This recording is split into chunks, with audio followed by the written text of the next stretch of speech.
for the 9 o'clock news with Gareth O'Connor.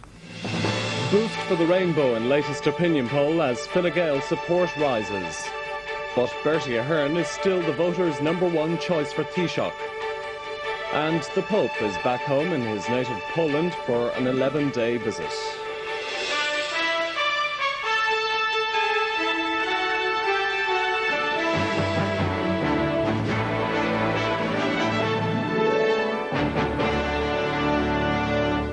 Good evening. In the general election campaign, the Rainbow Coalition has moved to within 4 points of the Fianna Fáil PD alliance, according to an opinion poll in the Sunday Independent.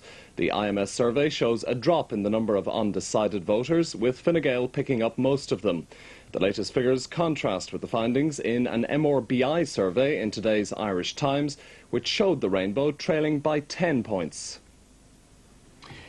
This latest poll will provide a boost for the coalition parties, which haven't had much in the way of good news from these national surveys recently. It was taken on Thursday, the day John Bruton made his strong attack on Bertie Ahern, although it clearly can't be fully reflecting public reaction to it. Distributing 11% undecided, it shows Fianna Fáil at 40%, down 1 in a week. Fine Gael at 29% are up 3, Labour at 11% are up 1. The Progressive Democrats at 6% are up 1, Democratic Left 2% unchanged, as are the Greens at 4%. Sinn Féin is down 2 to 2%, the Workers' Party unchanged at 1%, and Independents down 2 to 5%.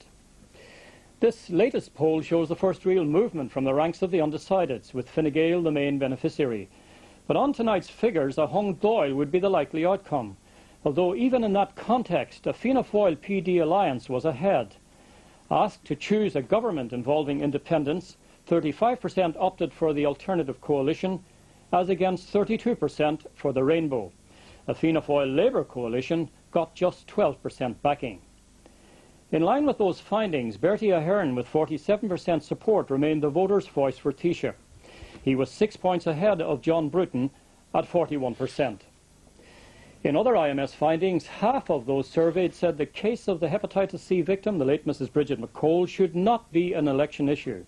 They rejected Sinn Féin involvement in government, and they said a coalition should not be formed if it depended on Michael Lowry's support. While staying with the election, the Taoiseach has undertaken to put green issues at the centre of government for the next 5 years. Mr. Bruton also said the Fine Gael campaign was now surging ahead. The Taoiseach was in Waterford this morning, the 3rd time this month. As he pressed the flesh, he was keen to show that he too enjoys meeting the people and is travelling the country at breakneck speed. When he visited a beautician store, he acknowledged that his image needed work on.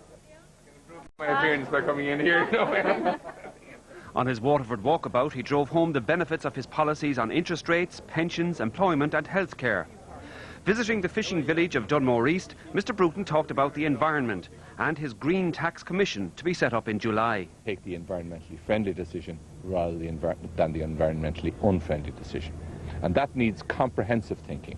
That's why we want to establish a permanent Green Taxation Commission with that ongoing mandate, so that thinking green will be at the centre of government policy for the next 5 years. This afternoon at Rathdrum in Wicklow, Mr. Bruton was adamant that despite the polls, the Rainbow would win, and that Fine Gael's election campaign is working. Our campaign has never been more vigorous. We paced ourselves well, and we're putting the major surge in now. Traditionally, Fine Gael in the past sort of put its surge in at the beginning of the campaign and then ran out of steam. We've paced ourselves well this time, and we're coming really strong at this stage over the next 7 to 8 days. And I think we're going to push ourselves over the line. We're going to get the majority. The Cartoon Festival was in full swing in Rathdrum, and despite the tensions and image problems of the campaign, Mr. Bruton showed he's not yet beyond laughing at how others see him. The Fianna Fáil leader has rejected government claims that he's running a presidential-style campaign. Mr. Ahern has attacked the government parties for their failure to come up with proper policies on crime. The Fianna Fáil leader began his campaigning day at 9:30 with a news conference on the roof of a city centre hotel on the topic of zero tolerance. People know where Fianna Fáil stands, people know our policy, and I do not believe that people know where other parties stand, because other than criticising ours, they have said very little. Also there was John Timoney, the man who pioneered zero tolerance in New York.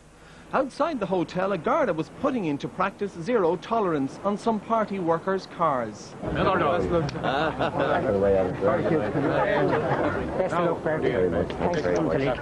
With fine campaigning weather, Mr Ahern set himself a heavy schedule today, with well over a dozen stops. He was joined in Leixlip by Charlie McCreevy. His tour brought him from Kildare into Meath and Westmeath. And in Castlepollard this afternoon, Mr Ahern denied government claims that he's running a presidential-style campaign. This afternoon I am going through some of the issues of the campaign on jobs and taxation. I'm comprehensively addressing where I think there's disinformation has been put forward by the Rainbow during the week. I'm dealing with those.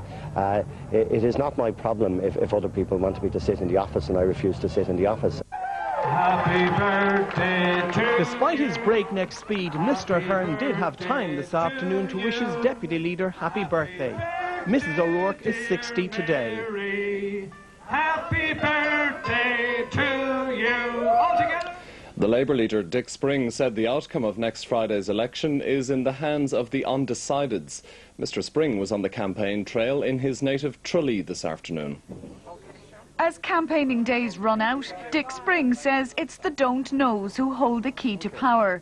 He appeared happy with today's poll news, both on a personal and party level, but with no clear majority in sight for either side, is it not time to start wooing the Greens, for instance? Well, I think the first thing to do is to make sure we get our share of the undecideds, because certainly a lot of those will vote. If we can get our share of the undecided vote, then we would have the clear majority for the three parties. At this stage, I don't think either of any of us are looking at the alternatives. Still undecided is the location and timing of Mr Spring's head-to-head with the PD leader Mary Harney.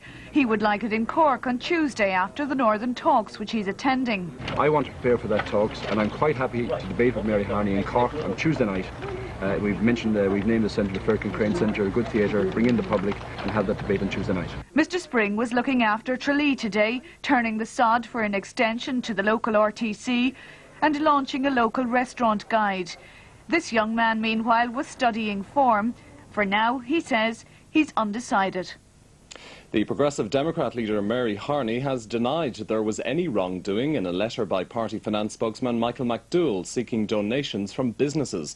She was responding to claims by the Minister of State Pat Rabbitte that Mr McDowell was touting for political contributions from the business association ISME in return for favourable tax changes.